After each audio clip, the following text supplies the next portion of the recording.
Okay, ang pag-network, hindi siya madali. Pero kung ang pag-network, ginagawa natin na, alam mo yun, yung tao sa puso natin. At alam natin na itong ginagawa natin pag-network, ito yung magbibigay ng magandang kinabukasan sa atin. Isang araw, ma-realize ninyo, maganda na ang buhay ng pamilya. So, ang kailangan lang natin gawin, maging totoo kayo. Maging totoo kayo sa pangarap na gusto nyo mangyari sa buhay dito.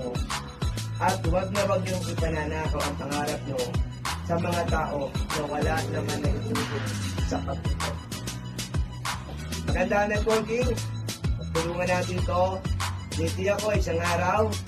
Papasalamat ka kasi nakita mo ang networking. Especially yung networking dito sa rin. Okay?